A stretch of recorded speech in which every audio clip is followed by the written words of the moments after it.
హిందువులు పవిత్రంగా పూజించే గోవులను సంరక్షించుకునే బాధ్యత ప్రతి పౌరుడికి ఉంటుందని బీజేపీ విశ్వ హిందూ పరిషత్ నాయకులు చిలుకూరి రామ్కుమార్, రంబాల వెంకటేశ్వరరావు అన్నారు.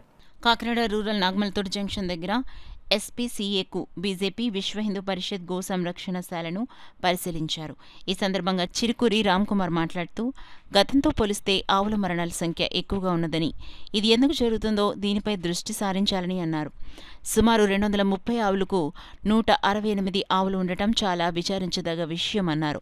గోవులను రక్షించడం ప్రతి భారతీయుడు ఒక బాధ్యతగా తీసుకోవాలన్నారు. గోవుల మరణాలపై ఎంక్వైరీ వేసి తగు చర్యలు తీసుకోవాలన్నారు. కార్యక్రమంలో బీజేపీ విశ్వ హిందూ పరిషత్ నాయకులు, కార్యకర్తలు తదితరులు పాల్గొన్నారు. ఇక్కడ షెడ్లు కట్టడం జరిగింది. అలాగే వెటర్నరీ డాక్టర్ కూడా రోజు వస్తున్నారని చెప్తున్నారు. మేము ఇంకా డీటెయిల్స్లోకి వెళ్ళి కమిషనర్ గారి దృష్టికి తీసుకెళ్ళి ఒక చెక్ లిస్ట్ లాంటిది తయారు చేసుకుని రోజు ఈ పనులు జరుగుతున్నాయా లేదా, క్లీన్ చేస్తున్నారా లేదా, ఇలాంటివన్నీ కూడా డీటెయిల్స్లోకి వెళ్ళాల్సిన అవసరం ఉంది. ఎందుకంటే మెజారిటీ దేశస్తులకి, ముఖ్యంగా హిందువులకి ఆవులు ఎంతో పవిత్రమైనవి. అవి చనిపోయాయంటే చాలా బాధ కలుగుతుంది ఎవరికన్నా కానీ. సో అది దృష్టిలో పెట్టుకుని మేము ఫర్దర్గా కూడా ఇది మానిటర్ చేస్తాము. ఈరోజు వెళ్ళి కమిషనర్ గారిని కూడా కలిసి ఈ విషయం తెలియజేయడం జరుగుతుంది. సంఖ్య తగ్గుతుందండి. వీళ్ళు చెప్పడం ప్రకారం అయితే 164 అలాగ ఉన్నాయన్నారు. 200 పైన ఉండేవి. సో గ్రాడ్యువల్గా ఈ చనిపోవడం, తర్వాత కొన్ని ప్రైవేటు గోశాలలు కూడా వచ్చాయి, వాళ్ళు కూడా పోషిస్తున్నారని చెప్పారు. మంచి విషయమే. బట్ ఇక్కడ సంఖ్య తగ్గడం కూడా, ఆ విషయం కూడా లోతుగా మేము డీటెయిల్స్ అడిగామండి. ఏమైనా రిజిస్టర్ మెయింటైన్ చేస్తున్నారా, ఎన్ని ఆవులు వస్తున్నాయి, ఎన్ని చనిపోతున్నాయి, ఎన్ని బయటికి తీసుకెళ్తున్నారు, అవన్నీ కనుక్కోవడం జరుగుతుంది. సో చాలా పెద్ద ఇష్యూ అండి. ఆ రెంట్లు సరిగ్గా రావట్లేదు, వాళ్ళు కోర్టుకు వెళ్ళారు అంటున్నారు. కానీ ఇంత పెద్ద ప్రభుత్వ వ్యవస్థ ఉండి వసూలు చేయకపోవడం అన్నది చాలా ఆశ్చర్యంగా ఉంది. ఆల్మోస్ట్ అండి నామినల్ రెంట్కే వాళ్ళు ఇచ్చేసారు, అదేమో పెంచట్లేదు. యాక్చువల్లీ ఆ షాపుల ద్వారా వచ్చే ఇన్కమ్తో ఇదంతా నడవాలి. అలాంటిది పైసా రావట్లేదు. కొంతమంది అయితే రెంట్ ఇవ్వకుండా ఎగ్గొట్టేస్తా ఉన్నారు.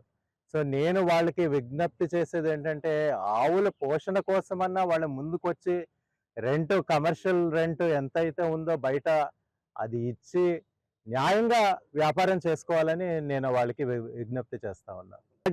పరిరక్షణ, వాటి పరిరక్షణ చూసుకునే బాధ్యత ఏదైతే ఇక్కడ మున్సిపాలిటీకి ఉంది కాబట్టి తప్పకుండా వారు ఇది ఆవుల పరిరక్షణ చేయాలి. అదేవిధంగా ఇక్కడ ఎద్దులు, అలాగే చిన్న చిన్న దోళ్ళు ఉన్నాయి. ఈ దోళ్ళు కూడా వేరే వేరే షెడ్యూల్లోకి, ఇప్పుడు ఇప్పుడే చెప్పారు హెల్త్ ఇన్స్పెక్టర్ గారు, వేరే వేరే షెడ్యూల్ కట్టించి దాన్ని విభజిస్తామని చెప్పేసి అంటున్నారు.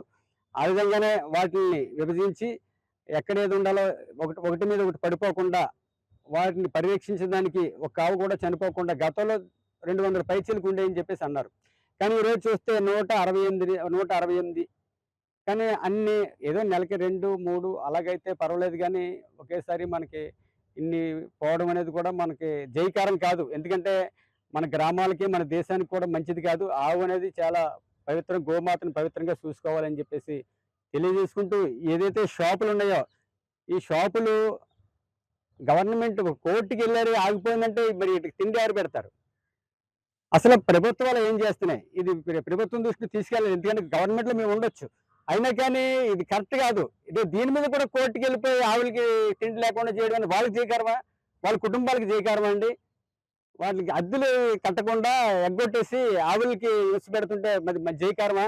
అని చేత ఏంటంటే ఈ షాపులలో కూడా మానవతా దృక్పథంతో ఆలోచించి ఏదైతే మన మార్కెట్ ప్రకారం అద్దెలు ఎలాగున్నాయో ఏదో ఒక 1000 రూపాయలు లేదా 500 తగ్గించి ఈ రోజున సుమారుగా 2 లక్షల రూపాయల పైసీలకు ఈ రోజున అది అద్దెలు వస్తాయి. నాకు తెలిసి ఇంకా పైన వస్తాయేమో, తక్కువ ఏమి రావు. ఎవరికి ఇచ్చినా 2 లక్షల పైనే బ్రహ్మాండంగా పోషణ చేయొచ్చు, మంచి గడ్డి పెట్టచ్చు, పౌష్టికాహారం పెట్టచ్చు, దూడలకి కానీ, గేదెలకి కానీ, ఆవులకి కానీ, అన్ని కూడా.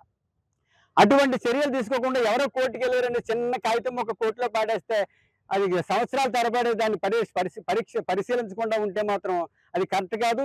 దయచేసి అందరూ కూడా మానవతా దృక్పథంతో ఆవుల్ని పరిరక్షించడానికి ముందుకు రావాలి. రాకపోతే మనందరికీ కూడా నష్టం అని చెప్పేసి ఈ సందర్భంగా తెలియజేసుకుంటున్నాం.